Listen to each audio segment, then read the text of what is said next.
오늘 하나님께서 우리에게 주시는 말씀은 로마서 8장 32절 말씀입니다. 제가 가진 성경으로 신약성경 250페이지에 있습니다. 로마서 8장 32절 말씀 제가 받들어 읽겠습니다.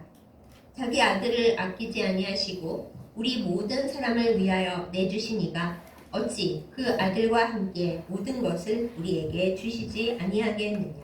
아멘. 기도하겠습니다.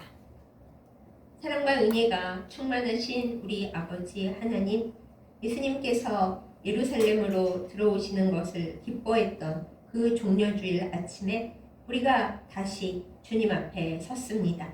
이스라엘 백성들은 주님이 왜 오셨는지 그 의미를 알지 못했지만 이 시간 주님 앞에 예배드리며 말씀 듣는 우리는 주님의 그 깊으신 사랑과 고난의 의미를 밝히 깨달아 알게 하여 주시옵소서. 그리하여 주님의 사랑에 무지한 자가 아니라 주님의 사랑의 깊은 의미를 알고 그 사랑 가운데 기뻐하며 승리하며 살아갈 수 있도록 주여 우리의 영혼을 새롭게 하여 주옵소서. 예수님의 이름으로 간절히 기도드렸사옵나이다. 아멘. 몇 주 전에 제가 우리의 모든 일들을 다 하나님 아버지께 맡기라라는 말씀을 전한 적이 있습니다. 기억나시는 분들도 있으실 거예요. 아빠한테 다 맡기렴이라는 제목이었습니다. 감사하게도 많은 분들께서 그 설교를 들어주셨습니다. 그런데 그 중에 저에게 다시 질문을 되돌려 주신 분들이 여럿 계셨어요. 공통적인 질문이 무엇이었냐 하면 목사님은 아버지가 매우 좋은 분이신 모양입니다. 아버지에게 아무 얘기나 다 할 수 있고 아버지에게 뭘 맡기면은 많이 해주시는가 봐요. 그런데 안타깝게도 저는 아버지 복이 정말 없었습니다. 우리 아버지는 굉장히 폭력적이어서 늘 나를 때리고 욕을 하고 화를 내고 심할 때는 술을 마시고 와서 술주정을 하면서 온 가족을 공포에 몰아넣는 아버지였습니다.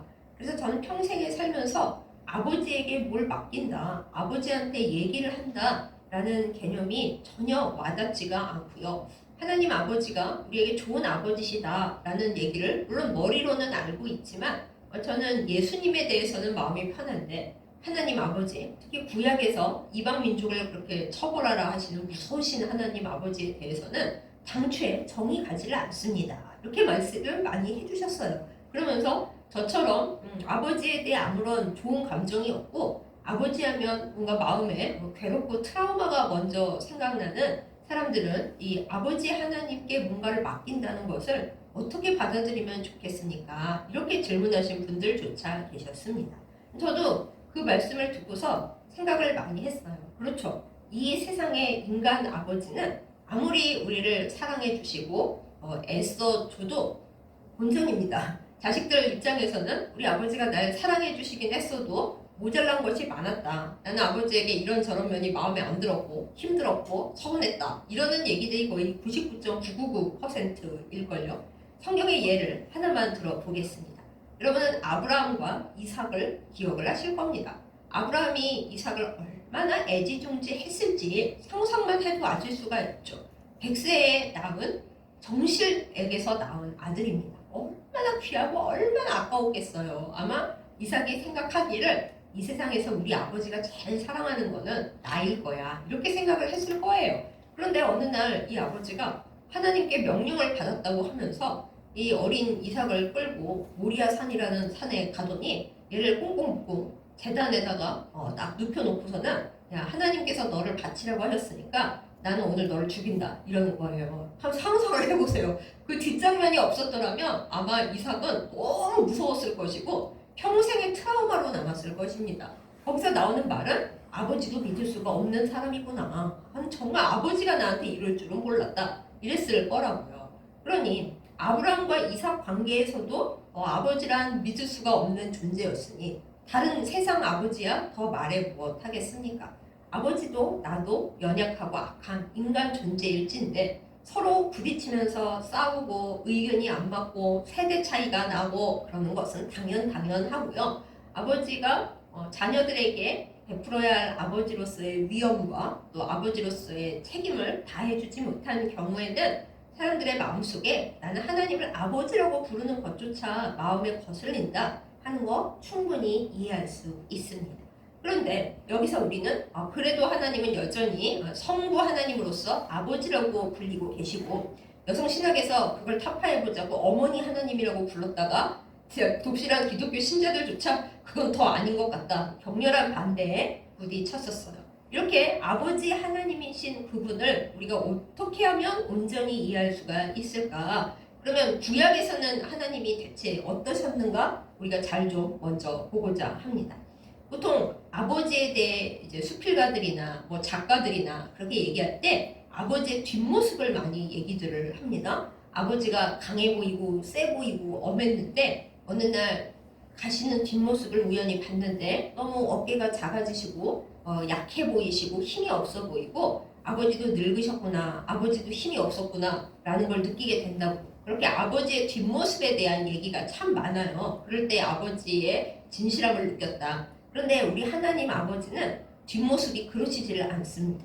하나님 아버지 뒷모습 어떻게 아느냐고요? 네, 있습니다. 하나님 아버지의 뒷모습. 출애굽기 33장을 우리가 한번 보면 모세가 하나님과 대면하여 뭐 이야기도 하고 그랬다고는 하지만 사실 하나님의 모습을 제대로 본 적이 없었습니다. 그래서 부탁을 드리죠. 하나님께. 하나님, 저 하나님 모습 한 번만 보고 싶습니다. 좀 보여주시면 안 되겠어요? 하고 모세가 부탁을 했더니 하나님께서 말씀을 하십니다. 얘야, 나를 진짜 보면은 너는 살 수가 없단다. 너는 죽어, 내 광채 때문에.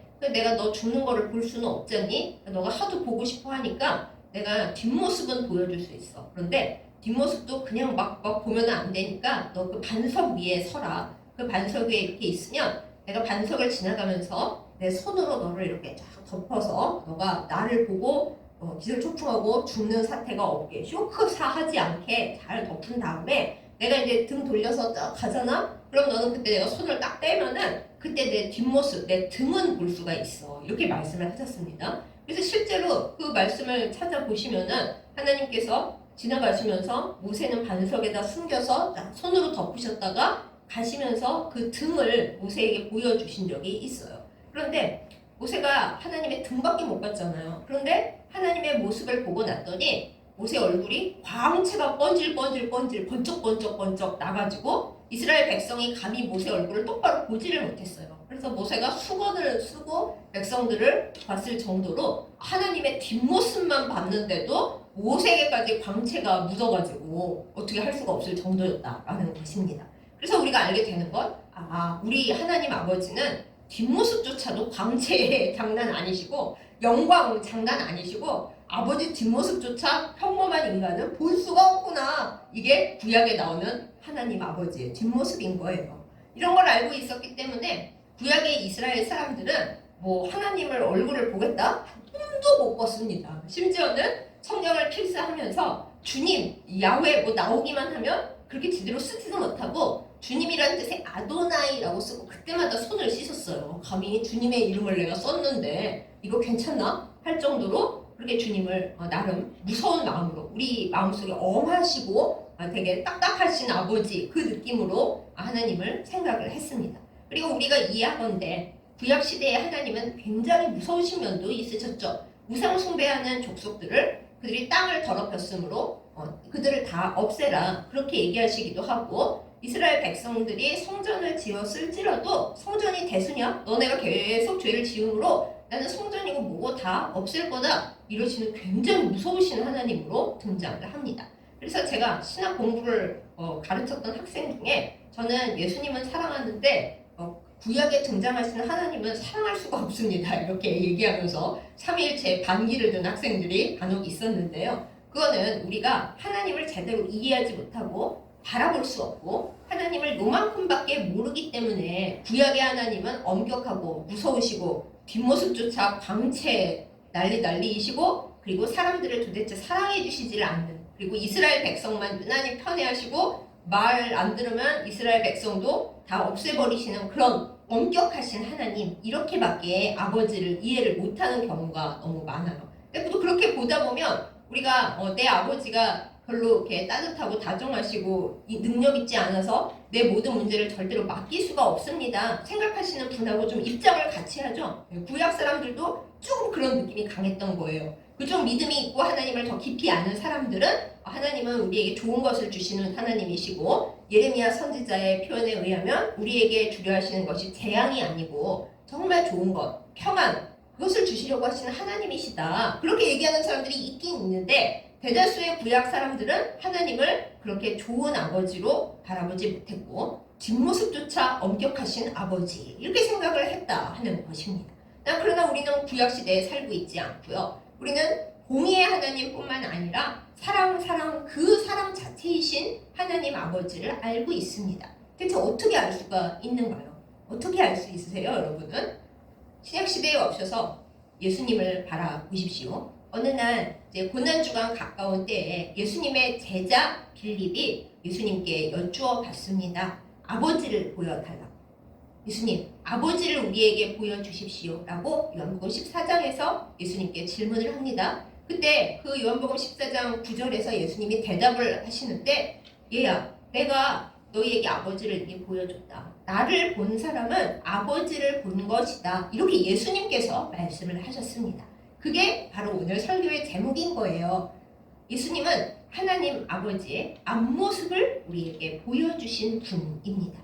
믿으시면 아멘을 해주세요. 이건 우리의 신앙에 매우 중요한 문제입니다. 우리는 하나님 아버지가 영이시기 때문에 직접 아버지를 뵐 수는 없습니다. 천국에 우리가 가서 우리도 완벽한 부활의 몸이 되어 하나님 아버지를 영과 영으로 대면할 때 그때야 주님을 뵐 것이고 그때는 주님의 광채를 봐도 우리가 죽거나 눈이 멀지 않겠죠. 왜냐? 우리도 거룩하게 되었기 때문입니다.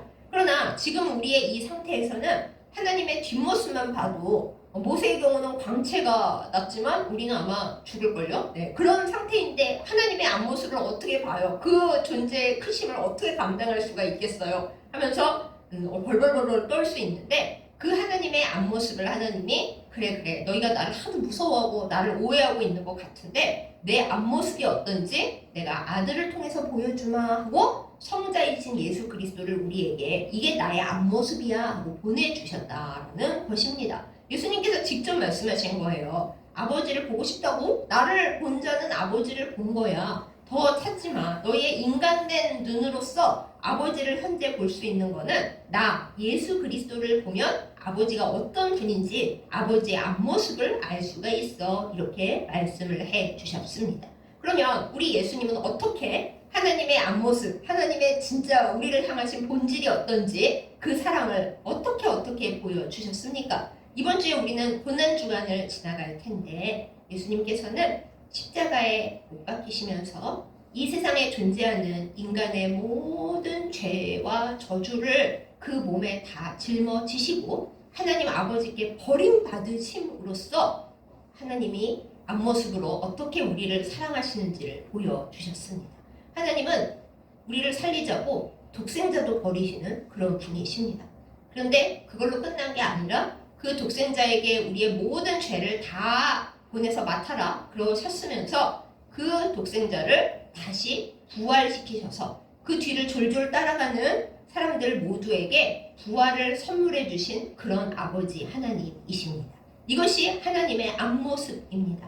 너무나 공의가 중요하시지만은 공의가 아니면 똑바로 서지가 않잖아요. 그 공의를 넘어서는 엄청난 극진하신 사랑을 보여주시는 아버지가 우리의 아버지, 그분의 앞모습이고요. 우리 인생의 아버지는 모자라는 거 많고 본인들도 죄가 있고 감당할 수 없는 한계들이 다 있지만은 하늘 아버지는 그런 것이 없으신 분입니다. 그분은 공의와 사랑에 완벽하게 부합되시고 그 사랑이 어떻게 보면 좀 더 크죠. 그분을 바라보고 그 아들의 십자가에 가까이 가기만 하는 모든 사람에게는 구원을 주시는 아버지 하나님이십니다. 오늘 로마서 8장 32절 말씀에서 바울 사도가 그러잖아요. 독생자도 아끼지 아니하셨는데 이 세상 모든 것을 너희한테 안 주시겠느냐? 이 세상 모든 걸 아까워하시겠느냐? 독생자도 안 아까워하셨는데 우리는 이 말씀에서 위로를 받습니다. 이 모든 것이 물론 우리가 되게 바라는 세상 모든 것만 의미하지는 않아요. 많은 분들은 이 말씀을 예수님도 주셨는데 하나님이 세상의 모든 좋은 것, 물질, 사람 다 주시겠지. 아, 맞아요. 맞긴 맞는데 이 말씀에서 의미하는 건 그런 이 세상 차원 문제가 아니라 우리에게 구원을 주신다라는 거예요. 여러분, 세상에서 많은 것을 다 가졌어도 구원을 못 받으면 이 세상 떠날 때 정말 허무합니다. 제가 여러분께 드리고 싶은 말씀이 많아요. 이번에 아파서 입원했다 왔는데 하필 그 병동에서 임종하시는 환자분들이 발생을 하셔서 제가 임종의 순간이 어떠한지를 너무 잘 보고 왔습니다.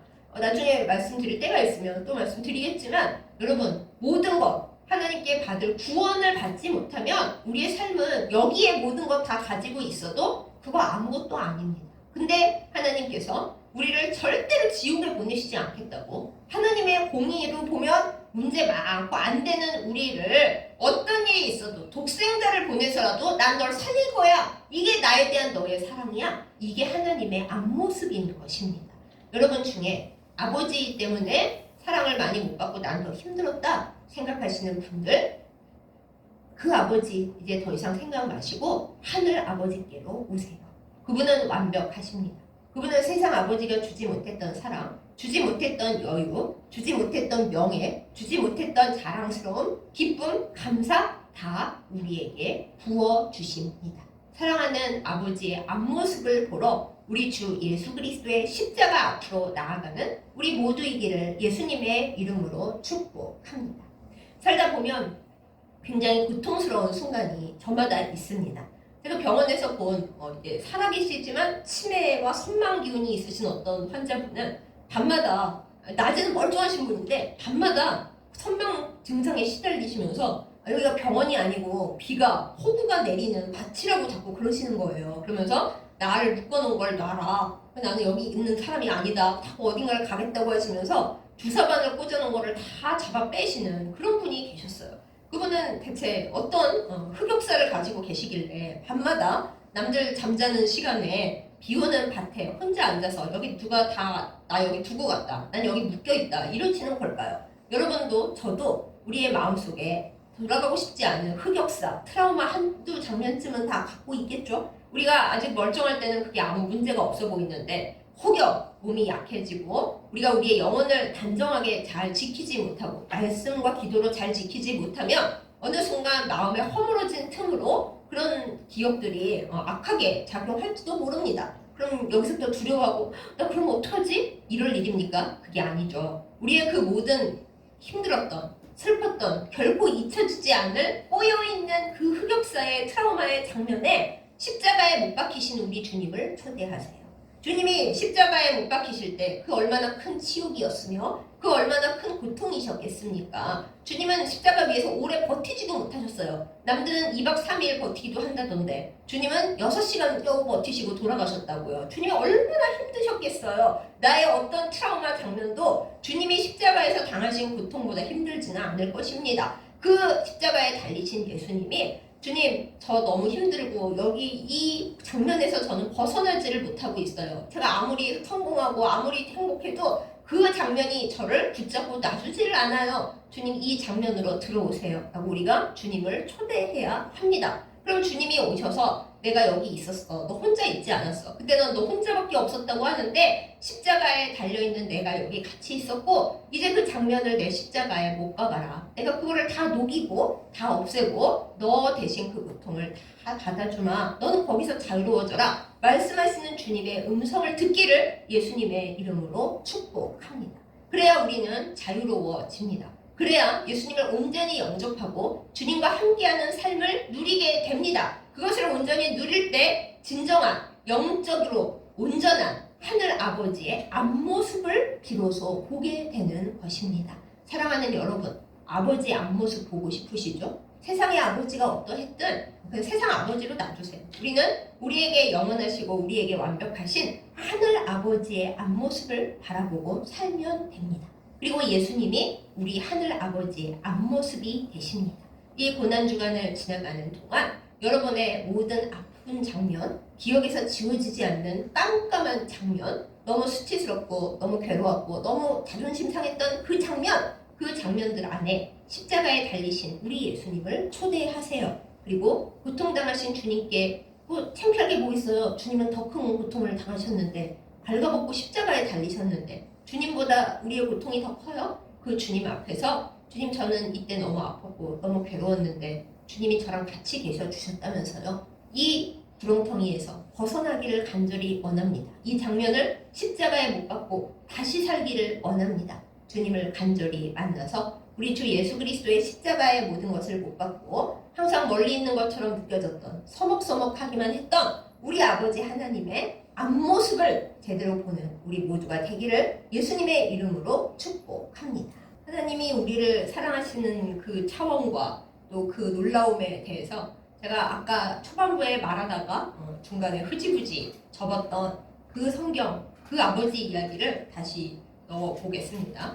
아브라함이 이삭을 매우 사랑하는 아버지였지만 이삭에게 엄청난 배신과 트라우마를 안겨줬다. 제가 그렇게 말씀을 드렸잖아요. 그리고 아브라함이 굳이 변명을 하자면은 그거 내가 그런 게 아니라 하나님께서 시키셔서 어쩔 수가 없었다. 이렇게 말할 수 있을 거예요. 그러나 이 이야기에는 하나님의 놀라운 섭리와 하나님의 놀라운 생각이 들어 있습니다. 아시는 분은 다 잘 아시는 여호와 이레 하나님의 산에서 준비되리라 이 말씀이 여기서 나오는 거잖아요. 아브라함이 이삭을 제단에 눕히고 이제 막 칼로 아들을 죽이려고 할 그때에 하나님께서 다급하게 아브라함을 부르십니다. 그러면서 아들이 아버지 손에 죽는 그걸 내버려 두지 아니하시고 수풀에 걸린 어린 양을 미리 준비하셨다가 보내주시죠. 그 사건으로 인해서 이삭은 죽지 않았고 아브라함도 아들을 죽이는 끔찍한 사태에 직면하지 않아도 됐고 오히려 어린 양이 하나님께서 준비하신 그 어린 양이 제물로 바쳐지는 그런 훈훈한 스토리로 마무리가 됩니다. 이삭에게 엄청난 트라우마로 남을 수도 있었을 아브라함에게도 말 못할 상처로 남을 수도 있었을 이 사건이 하나님께서 준비하시고 개입하심으로 말미암아 아주 아름답게 끝을 맺는 거죠. 그런데 여기서 한번 생각을 해보세요. 아브라함과 이삭에게는 행복하게 끝난 사건이지만 그 어린 양이 먼저 구약에서 예표가 된 예수님이라고 한번 생각을 해보세요. 하나님은 아브라함에게 나는 결코 너의 아들을 죽이지 않는다. 너를 살리기 위해, 너의 아들을 살리기 위해 나는 내 아들을 너에게 보낼 것이다. 이것을 말씀하신 거예요. 그것을 생각해 보세요. 주님의 사랑은 이런 거였습니다. 사실 구약 사람들이 몰라서 그렇지 하나님의 앞모습은 바로 이거였습니다. 이미 창세기에서부터 하나님의 앞모습은 나는 너에게 모든 것을 주고 너의 슬픔을 막고 그러나 공의를 지키기 위해서 처음에 시작을 그렇게 할 수는 있다. 나의 깊은 마음, 깊은 뜻을 너희가 조금만이라도 헤아려 본다면 이것은 우리 모두에게 가장 좋은 일이 될 것이다. 이것이 하나님의 생각이고 하나님의 앞모습이라는 거죠. 사랑하는 여러분, 우리가 이 하나님의 깊은 뜻을 이해하고 하나님은 우리에게 때로 고통을 주실 때 하나님의 어린 양을 늘 예비하시는 여호와 이레의 하나님이시라는 것을 꼭 기억하면서 하나님의 앞모습에 대한 오해 없이 주님 따라가는 우리 모두이기를 예수님의 이름으로 축복합니다. 아멘. 기도하겠습니다. 사랑하는 하나님 아버지, 우리가 주님의 영광을 보고 견디지 못할까봐 그 사랑하시는 모세에게도 손으로 덮으시고 등만 보여주신 그 하나님의 세심하신 사랑을 기억합니다. 그런데 우리들이 하도 하나님을 오해하고 하나님이 무섭고 나쁘다고만 생각하는 것을 주께서 참 안타깝게 여기시고 우리 주 예수 그리스도를 통하여 하나님의 앞모습도 보여주신 것에 정말 크게 감사를 돌려드립니다. 우리 예수님이 이 세상에서 어떤 고난을 당하셨는지 이 고난 주간 동안 우리가 깊이 생각하면서 그 고난이 나의 수치, 나의 고통, 나의 모든 암흑 그것을 십자가에 못 박기 위해 하신 일임을 깊이 기억하게 하여 주시옵소서. 하나님, 살아오면서 나에게도 참으로 흑역사가 많았고 많은 트라우마가 되는 장면들이 있었습니다.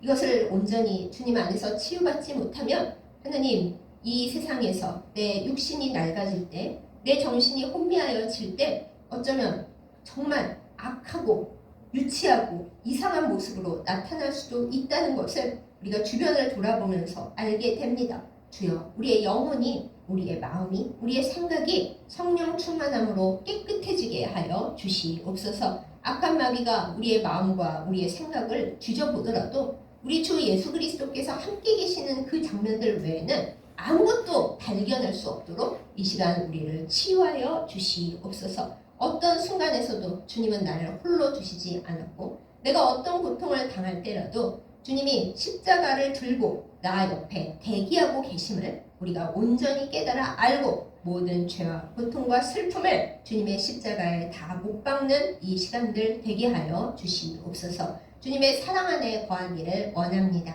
지금은 하나님의 앞모습을 우리가 실제로 볼 수는 없지만 예수님의 사랑을 통하여 보여주시는 하나님의 앞모습, 그 크신 사랑과 이 세상의 아버지들이 채워줄 수 없었던 그 모든 것을 다 채워주시고 넘치게 채워주시고 생각도 못했던 것까지 채워주시는 아버지를 온전히 의지하며 살도록 우리의 믿음을 굳건하게 하여 주시옵소서. 이 고난주간에 악한 마귀와 싸워 이겨 영적으로 승리하는 저희들 다 되게 하여 주시고 부활하신 주님을 따라 새 생명을 얻도록 역사하여 주옵소서. 예수님의 이름으로 간절히 기도드렸사옵나이다. 아멘. 이제는 우리 주 예수 그리스도의 은혜와 우리를 지극히 사랑하사 독생자도 아끼지 않고 보내주신 하나님의 극진하신 사랑과 늘 우리를 이끄시며 하나님의 그 사랑, 하나님의 그 은혜를 깨닫게 하시는 성령의 인도하심과 교통하심이 이 시간 말씀을 듣고 우리를 향해 모든 것을 주시며 모든 것을 함께 하시기를 바라시는 것이 하나님의 앞모습, 하나님의 본질인 것을 깨달아 알고 우리를 사랑하시는 그 주님의 사랑에 우리의 몸과 마음을 맡기며 우리의 죄악과 우리의 슬픔도 맡기며 결국 모든 것을 맡겨서 주님과 온전하고 영원한 행복한 사이가 되기를 다짐하고 결단하는 예배드린 모든 주의 백성들 위해 이제부터 영원까지 함께 하시기를 간절히 축원하옵나이다.